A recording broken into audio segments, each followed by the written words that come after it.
Introduction.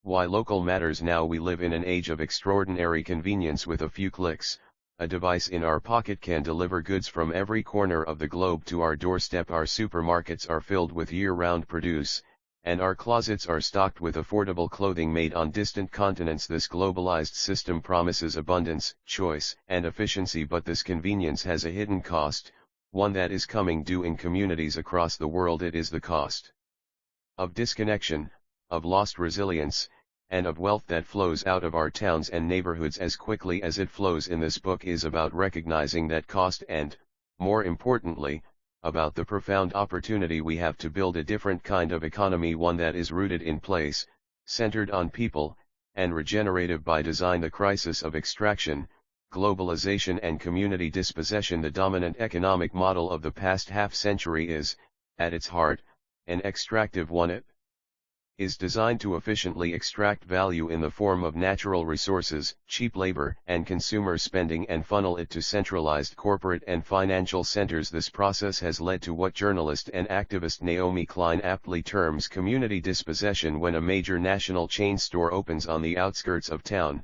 it doesn't just compete with local businesses, it systematically replaces them. Profits that once recirculated through local payrolls, donations to little league teams, and purchases from other local suppliers are instead siphoned off to a distant corporate headquarters. When a community's timber is shipped out as raw logs to be processed elsewhere, it exports not just wood, but jobs, expertise, and the potential for a diverse manufacturing base. This model leaves communities vulnerable. It creates brittle supply chains that snap under pressure, as witnessed during global pandemics and conflicts. It hollows out main streets, diminishes local character, and erodes the sense of self-reliance that is the bedrock of community well-being. Defining local added value, more than just money. The antidote to this extraction is a conscious focus on creating and capturing local added value. But this concept is far richer than simply buying local. It is a multidimensional practice of embedding value within a community across four key areas. Economic value. This is the most straightforward dimension. It is the financial benefit created when a local entrepreneur turns a regional crop into a craft beer, when a carpenter builds furniture from local wood, or when a retired accountant offers bookkeeping services to local startups. It's about retaining and multiplying capital within the community. Social value. This is the value created by strengthening the fabric of community. It's the trust built between a farmer and a chef, the sense of safety and connection fostered by vibrant public spaces, and the support network created by local businesses that know their customers by name. Strong local economies build social capital. Cultural value. This is about honoring and sustaining local identity, traditions, and creativity. It's the story behind a product, the unique recipe passed down through generations, the distinct architectural style of a region, and the art that reflects a community's spirit. Local added value protects and promotes cultural heritage. Environmental value. A truly local economy respects ecological boundaries. It values sustainable agriculture that enriches the soil, prioritizes circular systems that eliminate waste, and supports producers who internalize their environmental costs. It shortens supply chains, reducing carbon footprints and fostering a direct connection between consumers and the sources of their goods. True local added value is the synergistic combination of all four. A local organic farm, environmental, employs neighbors, economic, hosts a community harvest festival, social, and grows a heritage crop variety unique to the region. Cultural, the multiplier effect, how a dollar spent locally ripples. This isn't just a feel-good concept, it's a powerful economic reality demonstrated by the local multiplier effect, LM3. Studies by organizations like Civic Economics have consistently shown that money spent at a locally owned business generates significantly more economic value for the community than money spent at a non-local chain. Here's why.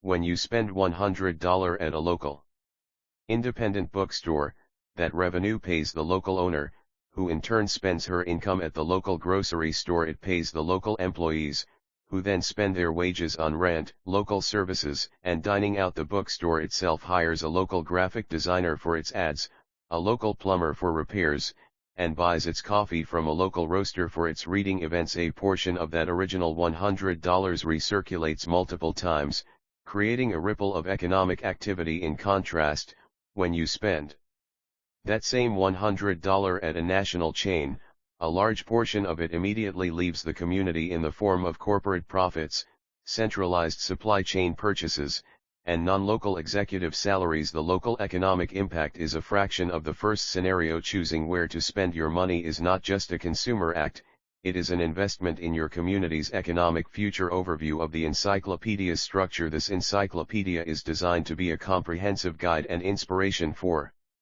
anyone interested in this work: entrepreneurs, policymakers, community activists, and engaged citizens. Part I lays the foundations, exploring the history, theory, and key concepts of local economies. Part 2 delves into strategies, offering practical ways to create added value in sectors from food and manufacturing to services and tourism. Part 3 provides sector-specific deep dives into critical areas like energy, finance, and waste, showing how localization principles can transform entire systems. Part 4 offers a toolkit for implementation, with concrete steps for mobilizing your community, changing policy, leveraging technology, and measuring success. Part V looks to the future, exploring how building local resilience positions us to navigate global challenges and envision a more regenerative next economy. The path to a richer, more resilient, and connected community begins with a simple but powerful shift, from being passive consumers in a global system to active creators of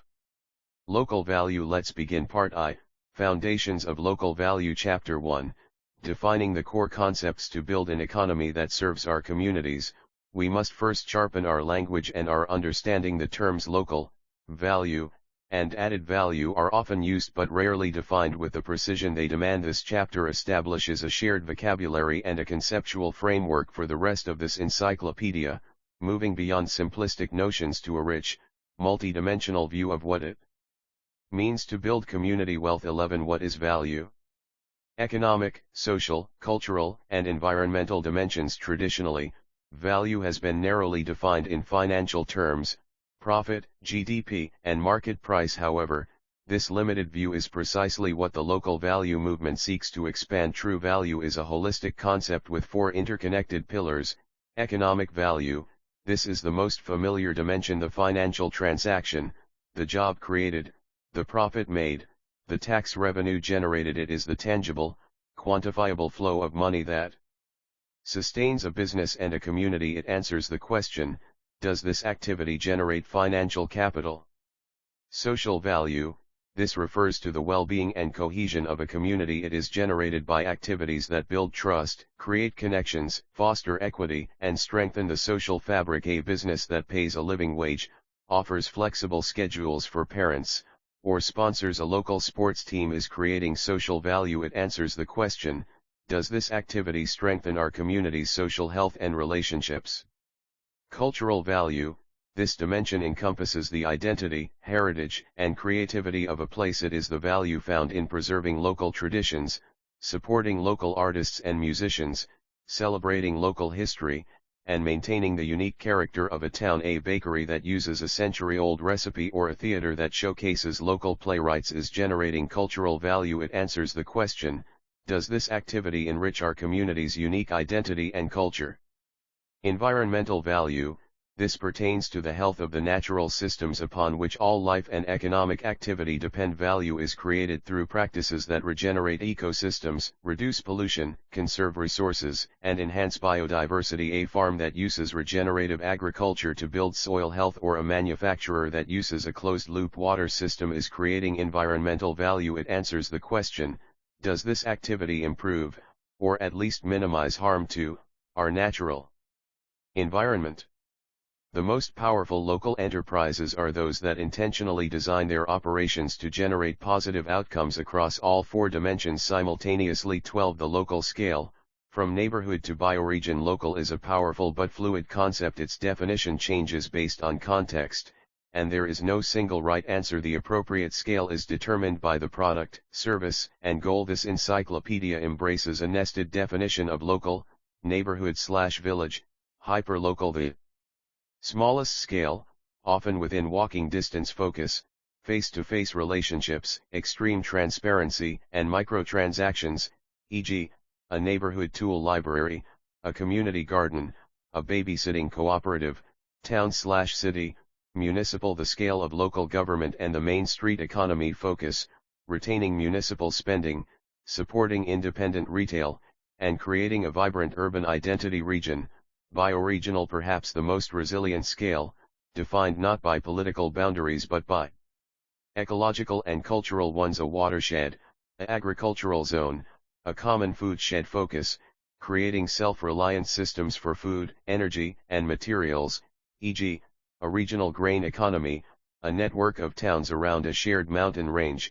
Understanding these scales allows communities to set appropriate goals. Sourcing food might be bioregional, while providing elderly care is best organized at a neighborhood level. 13. Added value, transforming raw materials, services, and experiences. Added value is the process of transforming a basic input into something worth more monetarily and otherwise through creativity, skill, labor, and storytelling. It is the engine of local wealth creation. Transforming raw materials, this is the most direct form, turning wheat into artisan bread, wool into knitted scarves, or scrap wood into designer furniture. Each step applies skill and labor, increasing the economic value and capturing that value for local workers. Enhancing services, value can be added to services through deep expertise, exceptional customer care, and hyper-local knowledge. A local financial planner who understands the specific opportunities in your town adds more value than a generic call center. Curating experiences,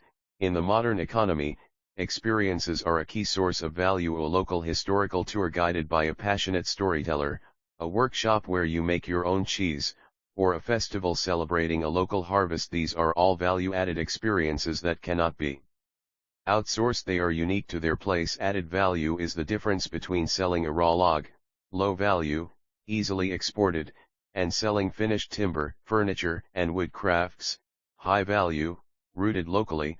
14. The leakage problem, identifying where community wealth disappears. Wealth leakage is the process by which money and value exit a community without being recirculated. It is the silent drain on community prosperity. Identifying these leaks is the first step toward plugging them. Common points of leakage include spending at non-local businesses, big box stores, online mega retailers, and franchise chains that immediately export profits. Imported energy, sending money to distant utility companies and fossil fuel providers instead of investing in local efficiency and renewables. Non-local supply chains, a local restaurant that sources its food from a national distributor instead of local farms is leaking value. Externalized ownership, when a successful local business is sold to an out-of-town corporation, the profits and decision-making power often leave with it. Waste, tipping valuable organic material and recyclables into a landfill is a massive leakage of potential environmental and economic value. A leakage analysis or economic base study is a powerful tool for communities to map their spending flows, identify the largest points of outflow, and pinpoint the highest impact opportunities for import substitution and local value creation. By understanding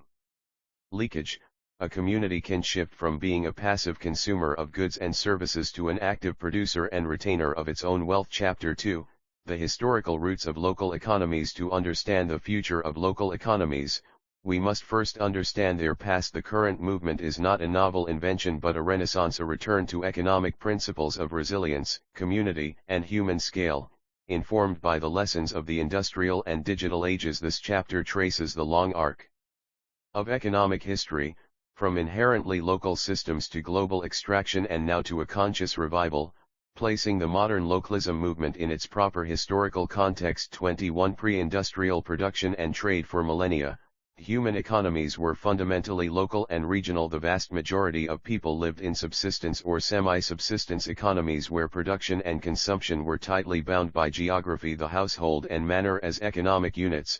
The primary economic unit was the household, which produced most of what it consumed. Food, clothing, tools, and shelter. Surplus was traded within a village or manor system. Skills were specialized through apprenticeships within guilds, but these artisans served a very local market. Regional trade networks, while truly long-distance trade existed for luxuries, spices, silk, precious metals, the bulk of everyday commerce occurred within a region defined by how far a person or a cart could travel in a day. This created distinct regional economies with their own styles, products, and foodways, adapted to local materials and climates. Value was place-based, Economic value was directly tied to the land and the skills of the local population. Wealth was built on the stewardship of natural capital, fertile soil, healthy forests, and social capital, shared knowledge, mutual aid.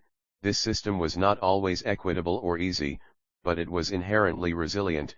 A disruption in one region did not automatically cascade across the globe. 22 The rise of extractive capitalism and the loss of local capacity. The Industrial Revolution, beginning in the 18th century, fundamentally shattered this model. It initiated a centuries-long process of disembedding the economy from place. Technological centralization, the steam engine, followed by the railroad and the telegraph, dramatically reduced the cost of moving goods and information over long distances. This made it possible and profitable to centralize production in large factories located near sources of capital and labor, breaking the link between production and local resource availability. The divorce of producer and consumer, mass production created a new paradigm where goods were made by anonymous workers for anonymous consumers. The story behind a product, who made it, how, and where, was erased, replaced by brand and price. The enclosure of commons, publicly shared lands, commons, were privatized,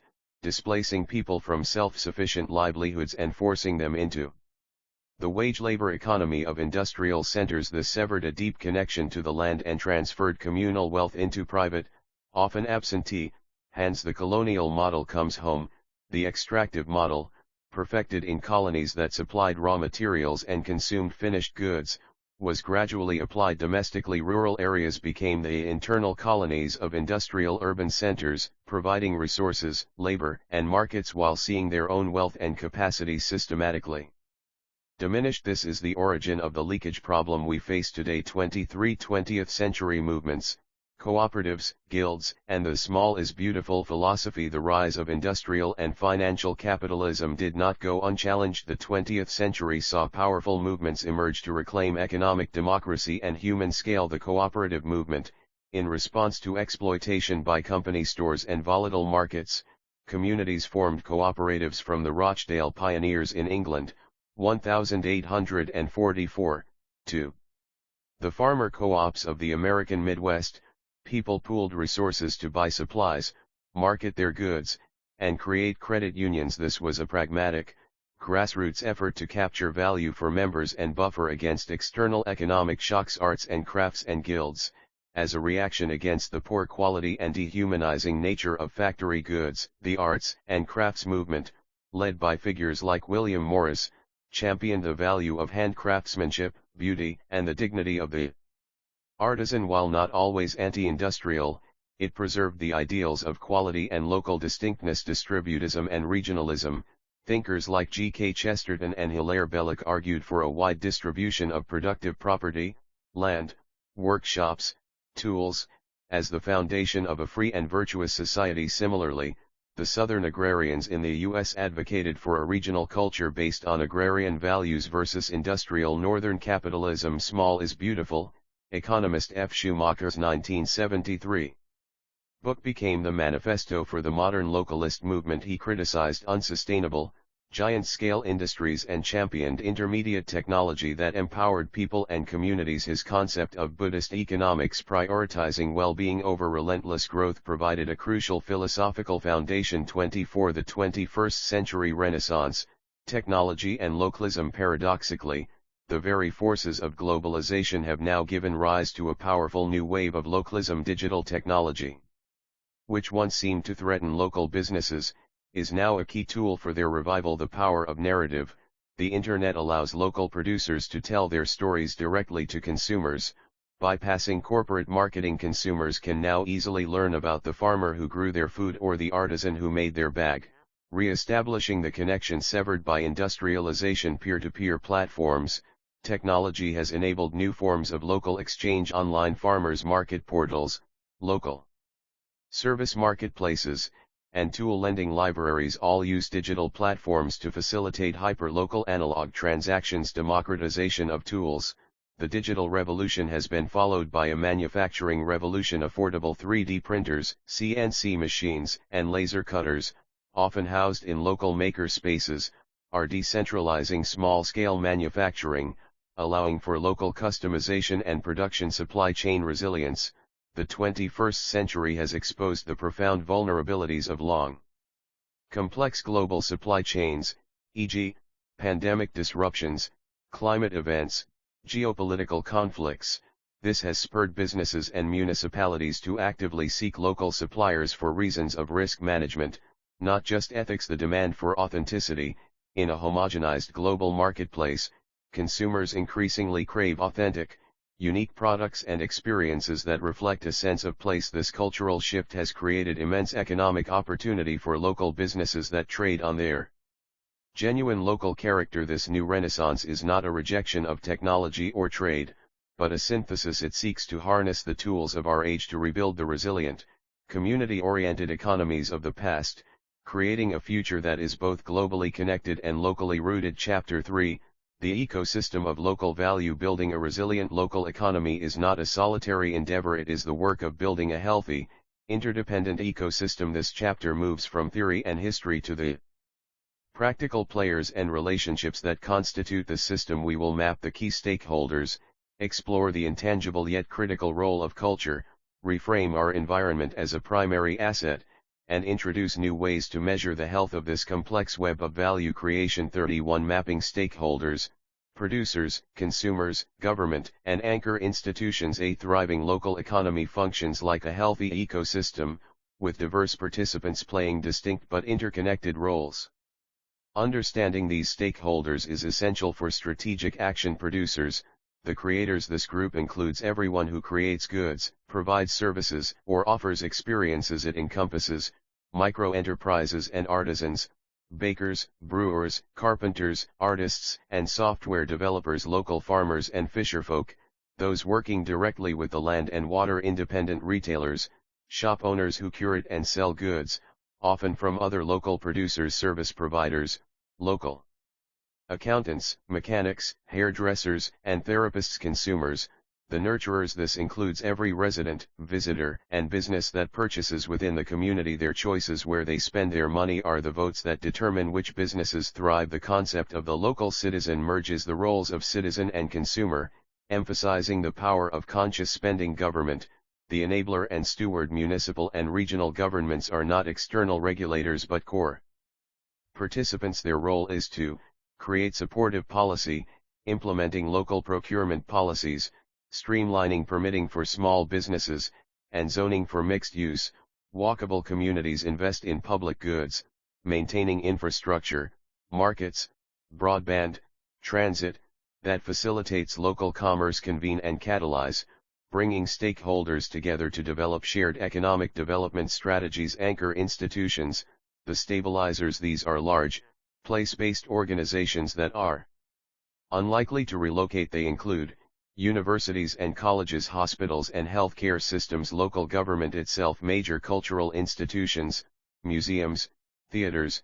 Their massive purchasing power, for food, supplies, construction, services, represents the single greatest opportunity to redirect spending toward local producers, fundamentally stabilizing the local economic base. The goal is to intentionally strengthen the relationships between these groups, creating a dense network of mutually beneficial exchange. 32. The role of community culture and identity. Culture is the operating system of a local economy. It is the shared stories, traditions, values, and aesthetics that define a place and make it distinct. This intangible asset is a powerful economic driver. Story as a competitive advantage, a product with a story of the family that made it, the history it represents, the place it comes from has more value than a generic commodity. Vermont cheese, Nashville hot chicken, or Detroit's Made in Detroit ethos are all examples of cultural identity creating economic premium. Events and rituals, farmers markets, festivals, parades, and craft fairs are not just economic transactions, they are cultural rituals that reinforce community identity, build social capital, and create a platform for local commerce. The sense of place, a strong, authentic cultural identity makes a community attractive. It draws tourists, retains young talent, and attracts value-seeking residents who choose a place for its quality of life, not just its job market. This is a key form of cultural value that underpins economic vitality, fostering trust, A shared cultural identity can lower transaction costs and foster trust, making it easier for local businesses to collaborate, share resources, and support one another. 33 Natural capital, the environment as a primary asset. The conventional economic view treats the environment as an externality, a source of free resources and a sink for free waste. The local value ecosystem reframes natural capital as the most fundamental form of community wealth. Defining natural capital, it is the stock of renewable and non-renewable resources, e.g., plants, animals, air, water, geology, that combine to yield a flow of benefits to people. These benefits, or ecosystem services, include provisioning services, food, fresh water, wood, fiber, and fuel; regulating services, climate regulation, flood control, water purification, and pollination; cultural services, aesthetic beauty, recreational opportunities, and spiritual enrichment. The basis of all value, a local economy is ultimately dependent on its natural capital. A healthy local food system requires fertile soil and clean water. Tourism depends on stunning landscapes and healthy ecosystems. Community well-being is tied to clean air and access to nature. Investing in natural capital, strategies like regenerative agriculture, watershed restoration, urban forestry, and green infrastructure are not environmental luxuries, they are direct investments in the long-term productivity and resilience of the local economic base. They are the essential maintenance of a community's primary asset. 34 Measuring what matters, introduction to metrics beyond GDP. If you can't measure it, you can't manage it. The dominance of gross domestic product, GDP, as the primary measure of progress has been disastrous for local ecosystems, as it counts all monetary transactions, including those that repair social and environmental harm, as growth while ignoring everything else. A local value ecosystem requires new metrics. The problem with GDP, it ignores the depletion of natural capital, the value of unpaid work, e.g., caregiving, the distribution of wealth, and the decline of social well-being. Alternative frameworks, genuine progress indicator, GPI starts with personal consumption expenditures, like GDP, but then adds positive contributions, e.g., volunteer work, household labor, and subtracts negatives, e.g., cost of crime, pollution, loss of leisure time, Bhutan's gross national happiness, GNH. A holistic framework based on sustainable development, preservation of culture, environmental conservation, and good governance. The Well-being Index, Canada, or OECD Better Life Index, multi-dimensional dashboards that measure health, education, environment, safety, and life satisfaction. Local application, community key performance indicators, KPIs. Communities can develop their own dashboards to track what matters, such as economic, percent of spending at local businesses, local business survival rate, average local wage, social income inequality, volunteer hours, voter participation, levels of trust, environmental, air and water quality, acres of conserved land, carbon footprint, tons of waste diverted from landfill. Cultural participation in local arts and cultural events, preservation of historic buildings. By measuring these indicators, a community can track its true progress toward a prosperous, healthy, and resilient future, ensuring its economic development strategy is building genuine well-being. Of course, here is the full text for Chapter 4, following the structure provided. Part 2, Strategies for Creating and Capturing Value. Chapter 4, Localizing Production and Manufacturing. The deindustrialization of many communities left devoid not just of jobs, but of capacity, skills, and the pride that comes from making things. This chapter challenges the notion that manufacturing must be large-scale and distant. We explore the modern revival of local production, a movement powered by new technology, old-fashioned collaboration, and a renewed desire to create tangible value from local resources. This is not about nostalgia, it's about a resilient, innovative, and distributed future for making things. 41 Micro-manufacturing and maker spaces. The 21st century workshop is the maker space or fabrication lab, Fab Lab.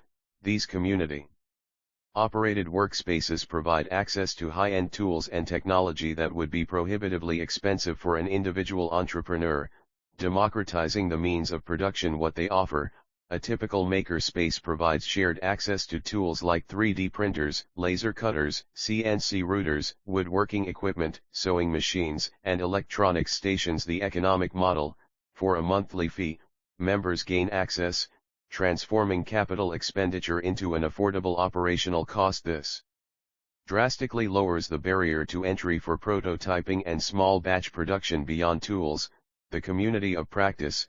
The greatest value of a makerspace is often the community itself. It is a hub for knowledge sharing, collaboration, and mentorship. A welder can advise a programmer on a hardware project. A textile artist can connect with a designer. This cross-pollination of skills sparks innovation and new business ventures. From hobby to business, makerspaces serve as incubators for micro manufacturing businesses. An individual can design, prototype, and produce initial product runs all in one place, testing the market with minimal risk before scaling up. 42 distributed production models, e.g., local sewing circles, 3D printing hubs. In contrast to the centralized factory model, distributed production, or networked production, organizes manufacturing across a decentralized network of small workshops and individual artisans. This model combines flexibility with resilience. The Uberization of making. Platforms and cooperatives can organize a network of local swists, knitters, or woodworkers. A company can receive an order and distribute the production tasks across dozens of skilled individuals working from their own homes or small studios. This model provides flexible employment and allows a business to scale production up or down quickly without a large factory. Local 3D printing networks. A design file can be sent instantly to a network of local 3D printers. This is ideal for producing custom parts, architectural models, or specialized tools on demand, drastically reducing shipping distances and inventory needs. A local mechanic could print a rare car part from a file rather than waiting for it to be shipped from a national warehouse. Resilience and redundancy. A distributed system has no single point of failure. If one swist or printer is unavailable, the work can be routed to another. This makes the local production network highly resilient to disruptions. 43. Adding value to raw materials. From log to furniture, from wheat to artisan bread. The most straightforward path to capturing local wealth is to stop exporting raw materials and instead transform them into finished goods within the community. This process captures the full value of the labor, creativity, and skill applied. The value chain analysis. For any local resource, a community can map its value chain. A tree becomes a log, low value, which becomes lumber, more value, which becomes a table, high value. The further along the chain the transformation happens locally, the more jobs and income are retained. Agricultural processing. This is one of the most powerful applications. Instead of selling wheat commodity grain to a global conglomerate, a community can support a local miller to turn it into flour, and a local baker to turn that flour into bread and pastries. The value of that wheat multiplies within the community. The same applies to turning milk into cheese, fruit into jam, or hops into beer. Story and provenance. The value added is not just physical. A table made from wood harvested from a nearby forest has a story. Bread made from heritage wheat grown by a known farmer has provenance. This narrative becomes part of the product's value, allowing it to command a premium price and create a stronger emotional connection with the consumer. 44. Case study. The revival of a local textile industry scenario. The Appalachian region of the United States has a deep history of textile production, but it was decimated by the offshoring of the garment industry in the late 20th century. The strategy: a coalition of community developers, designers, and remaining skilled Swiss launched the Appalachian Sewn Products Cooperative. Their model was not to compete with fast fashion on price, but on quality, ethics, and story. 1. Networked production. They organized a distributed network of over 50 skilled seamstresses working from their homes across several states. This provided flexible, well-paid work, often in areas with few other employment opportunities. 2. Value-added products.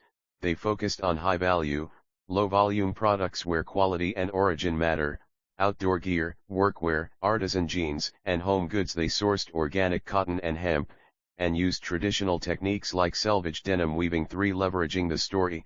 They actively marketed the Appalachian-made story, the heritage of craftsmanship, the revival of a lost industry, and the positive community impact of each purchase. 4. Anchor institution support.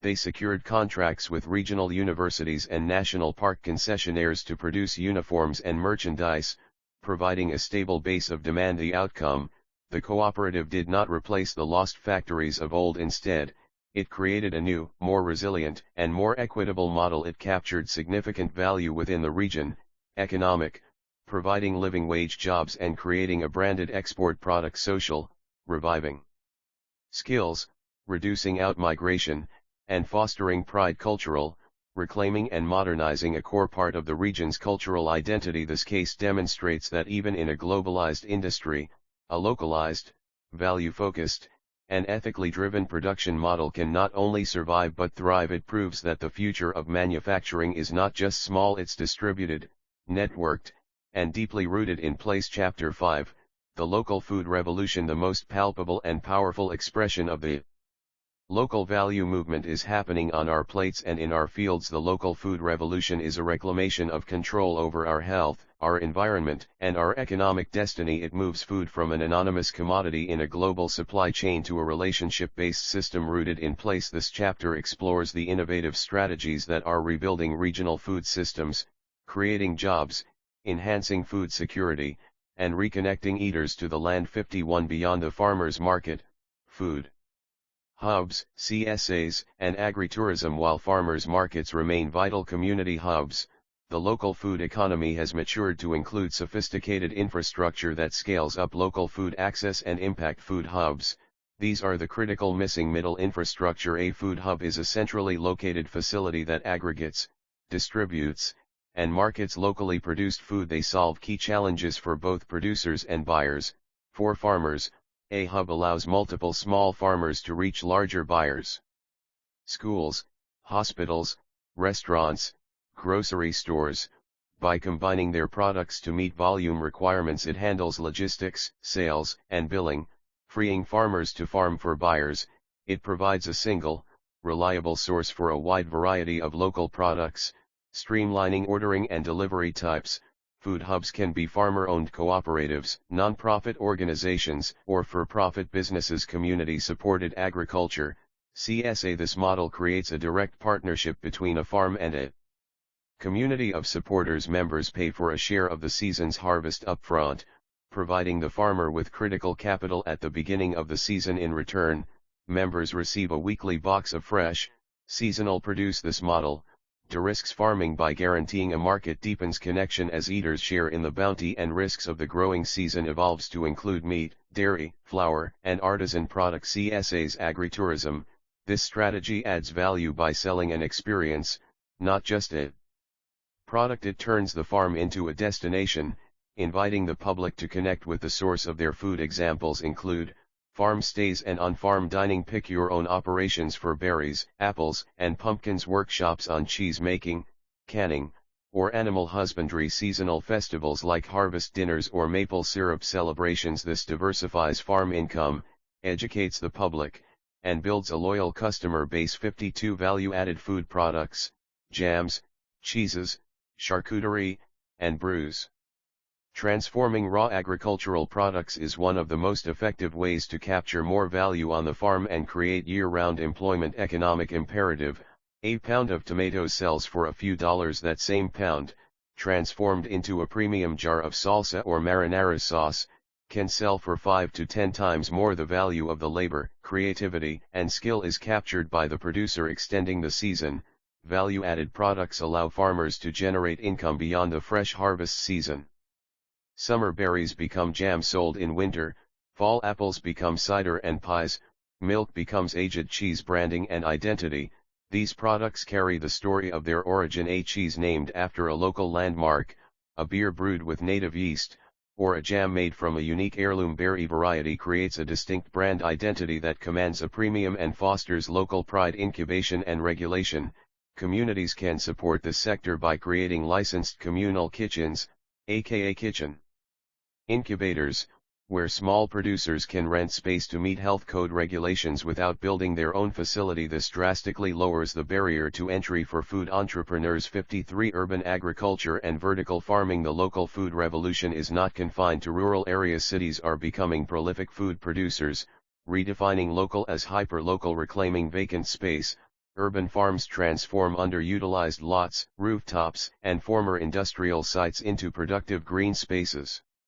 This increases access to fresh food in food desert neighborhoods, reduces the urban heat island effect, and manages stormwater, creates jobs, and provides training in green skills. Community gardens, while often focused on food production for personal use, community gardens are foundational to the ecosystem. They build social cohesion, provide therapeutic benefits, and foster a culture of growing food. High-tech production, vertical farming, using controlled environment agriculture, CEA, in warehouses or shipping containers. Vertical farms stack growing trays to produce massive amounts of greens, herbs, and microgreens with minimal water and no pesticides. While energy intensive, they provide ultra-fresh produce year-round, literally miles from the consumer. Dramatically reduce food miles and spoilage, represent the cutting edge of agricultural technology, and attract new investment into the food sector. 54. Building a regional food system, from seed to compost. A truly resilient food system is a circular one, conscious of its entire life cycle from inputs to waste. From seed, a resilient system has control over its genetic resources, supporting local seed libraries, seed savers exchanges, and regional seed companies. Helps preserve crop varieties adapted to local climates and pests, reducing dependence on large commercial seed conglomerates. To compost, waste is not an endpoint. A regional system closes the nutrient loop by diverting food scraps and organic waste from landfills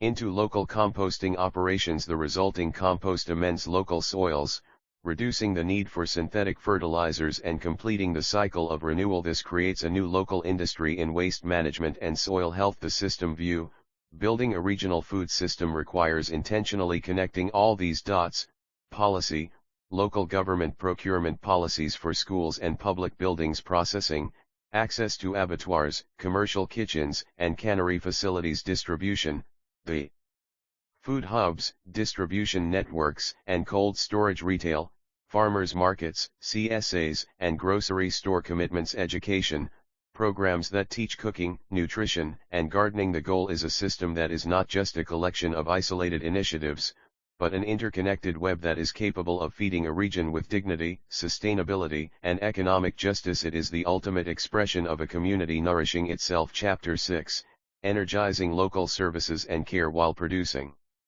tangible goods is vital. A thriving local economy is powered just as much by its services. The sector encompasses the everyday transactions that sustain community life, from the coffee shop where deals are made to the caregiver who allows a family to go to work. The service economy is often dismissed as less valuable than manufacturing, but when localized, it becomes a powerful engine for building relationships, ensuring well-being, and keeping financial capital circulating close to home. This chapter explores strategies for strengthening the service backbone of a community. 61. Supporting Main Street, independent retail, bookstores, and cafes. Independent retail establishments are the heart and soul of a community's public square. They are not merely stores, they are third places, social anchors that foster connection and define local character, curators of community identity. A local bookstore hosts author readings and book clubs. A independent hardware store offers expert advice you can't find online. A cafe serves as a living room for the neighborhood, a place for informal meetings and community bulletin boards. These businesses provide a sense of place that no national chain can replicate. The economic multiplier in action, as detailed in the introduction, money spent at these businesses recirculates at a much higher rate. The local owner hires a local accountant, advertises in the local paper, buys supplies from other local shops, and donates to the local school fundraiser. Strategies for support: conscious consumerism, community-wide campaigns like Think Local First and Shift Your Spending educate residents on the impact of their choices. Business improvement districts, bids: these collectives of local businesses pool resources to market their district, maintain common areas, and create shared events that draw people downtown. Experiential retail, successful local retailers compete with online giants not on price, but on experience. They offer workshops, personal service, unique product selection, and a memorable atmosphere. 62. The home economy, repair, maintenance, and reuse services. A throwaway culture is inherently extractive. A resilient local economy champions the opposite, A culture of repair, maintenance, and reuse that creates skilled jobs, reduces waste, and saves money. The repair revolution, skilled tradespeople, tailors, cobblers, mechanics, appliance repair technicians, furniture restorers are invaluable community assets. They extend the life of goods, combat planned obsolescence, and keep valuable resources in use. Reuse and rental services, businesses that facilitate reuse capture value from existing goods. This includes thrift and consignment stores that give items a second life, tool libraries and toy libraries that allow members to borrow instead of buy, saving money, and storage space equipment rental services for infrequently used items. Building a circular economy, these businesses are the practical implementation of a circular economy at the local level. They reduce the need for constant new production and minimize waste flowing to landfills, turning a community's waste stream into a value stream. 63 Localizing care, childcare, elder care, and wellness cooperatives. Perhaps the most critical services a community provides are the ones that care for its people. The care economy, often undervalued and underpaid, is the foundation that allows all other economic activity to happen. The child care conundrum, affordable, high-quality child care is essential infrastructure. Without it, parents, disproportionately mothers, cannot participate fully in the workforce. Localizing it means, in-home daycare networks, supporting and professionalizing small, home-based providers through licensing, help, training, and networking. Child care cooperatives, parent-owned co-ops or worker-owned co-ops, can provide quality care at a more affordable cost by sharing the burdens and benefits among stakeholders. Aging in place with dignity. As populations age, there is a growing need for local elder care that allows seniors to remain in their homes and communities. Village model, neighbors form a membership organization to coordinate access to vetted services like transportation, handyman help, and social activities. Home care cooperatives, creating worker-owned cooperatives for home health aides, improves wages and working conditions for caregivers while providing better, more consistent care for seniors' wellness and health. Localizing wellness means supporting a network of practitioners, from yoga instructors and massage therapists to mental health counselors and nutritionists, who are integrated into the community and understand its specific needs. 64 Professional services, leveraging local legal, financial, and marketing expertise. The knowledge economy is not just for global cities. Local professionals are essential advisors for local businesses and residents, and their commitment to the community makes them uniquely valuable. The local advantage, a local lawyer understands state and municipal regulations. A local accountant knows about specific state tax credits. A local marketing firm understands the demographic and cultural nuances of the community. This place-based knowledge is a competitive advantage. Pro bono and impact investing, local professionals often contribute their skills to community causes through pro bono work, serving on nonprofit boards, or advising local startups. Local banks and credit unions are more likely to approve loans based on character and local knowledge, not just an algorithm, and they reinvest their deposits back into the community. Anchor institution procurement, universities, hospitals, and municipal governments have massive needs for legal, financial, and marketing services. Adopting a policy to prioritize local professional service providers whenever possible can anchor this high-value sector in the community. In essence, energizing local services is about recognizing that the economy is made of people. It's about choosing to invest in the businesses that invest in us, that know our names, care for our families, fix our belongings, and advise our enterprises. This web of mutual support is what transforms a geographic location into a true community. Chapter 7, Cultivating Experience and Tourism. In a world saturated with mass-produced goods and standardized travel, authenticity has become a rare and valuable commodity. This chapter explores how communities can leverage their unique identity, history, and natural assets to cultivate a powerful economic sector, experience-based tourism. This goes beyond traditional tourism. It's about inviting visitors to not just see a place, but to truly experience it, creating deep connections and generating value that is rooted in and respectful of the community itself. 71 Authenticity as an asset, storytelling and placemaking. The antidote to generic, extractive tourism is authenticity. Visitors increasingly seek genuine connections and unique stories, not just photo opportunities. From destination to narrative, a community's value is not just in its landmarks, but in its story, who are its people? What are its traditions, its struggles, its triumphs? Effective storytelling packages these narratives into a compelling identity. This could be the story of immigrant communities, industrial rise and fall, artistic movements, or ecological uniqueness. The art of placemaking. This is the process of creating public spaces that promote people's health, happiness, and well-being. It's about designing a town for residents first, which in turn makes it attractive to visitors. This includes walkable main streets with inviting sidewalks and green spaces. Public art that reflects local culture. Interpretive signs that tell the history of a building or neighborhood. A focus on the overall feel and aesthetic coherence of a place. Authenticity cannot be manufactured. It arises from an honest celebration of a community's true character, flaws, and all. 72. Developing hyperlocal tourism, trails, histories, and workshops. Hyperlocal tourism focuses on niche, deeply specific attractions that leverage local knowledge and assets. It attracts smaller, more dedicated groups of visitors who stay longer and spend more. Themed trails and loops, instead of a single attraction, create curate journeys that tell a story. Examples include a fibers trail connecting sheep farms, yarn shops, weavers, and textile artists. A history and hauntings trail linking historic sites with local lore. An artisan loop featuring studio tours, live demonstrations, and chances to meet the makers. A farm-to-table trail mapping farms, wineries, breweries, and restaurants that source locally. Historical reclamation. Many towns overlook their own history. Researching and promoting unique historical events, figures, or architectural styles can become a key draw. Training local residents as community historians or guides empowers them to become storytellers. Hands-on workshops and tourism of doing.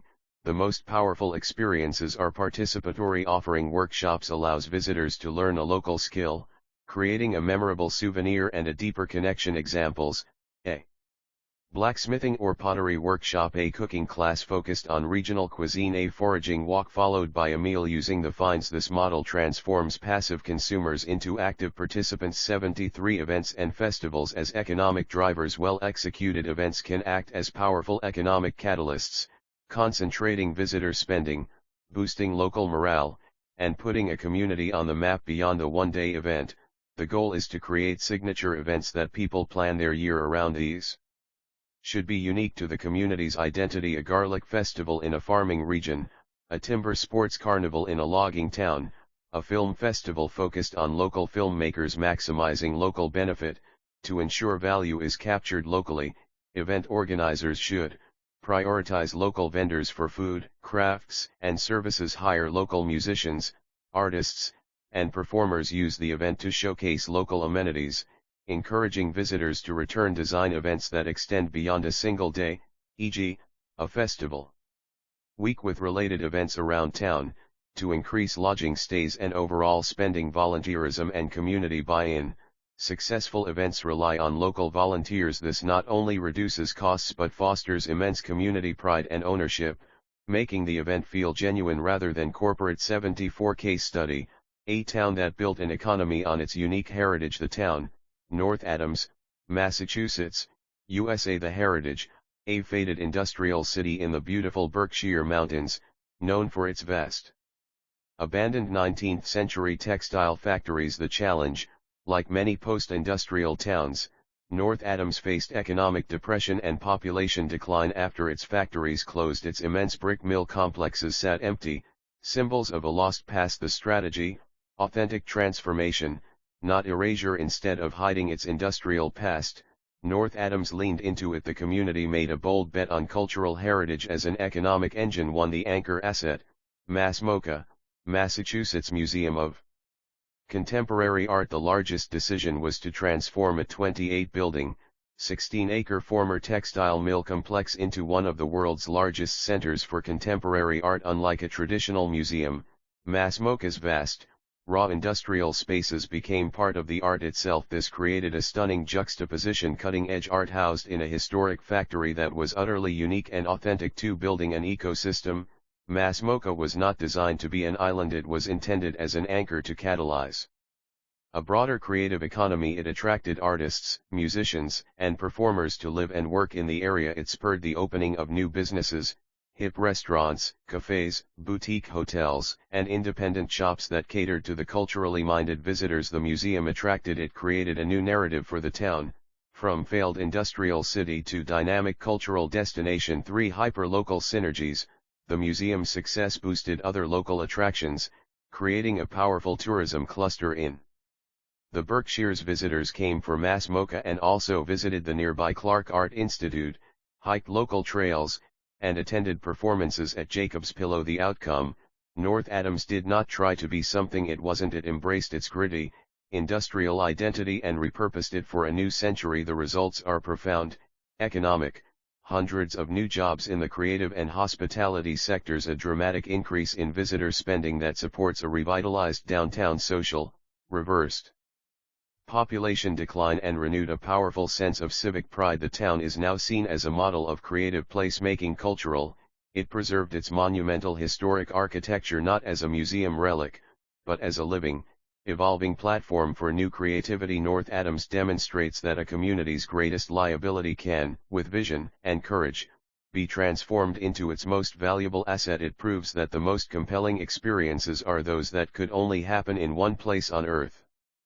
Part 3, Sector-Specific Deep Dives. Chapter 8, Energy and Utilities. The flow of energy is the lifeblood of a modern economy. For decades, this system has been defined by centralized control, extraction of finite resources, and wealth leakage, as money paid for power flows out to distant utility corporations and fossil fuel companies. This chapter explores the transformative potential of localizing energy systems, a shift from passive consumption to active community ownership and management. This is not merely a technical transition but a fundamental reimagining of energy as a public good and a cornerstone of community resilience and wealth. 81 Community-owned renewable energy projects. Community-owned energy represents the most direct way to capture the economic benefits of the renewable transition. Instead of a multinational corporation owning a local wind or solar farm, the community itself becomes the owner and beneficiary. Models of ownership: cooperatives, member-owned cooperatives,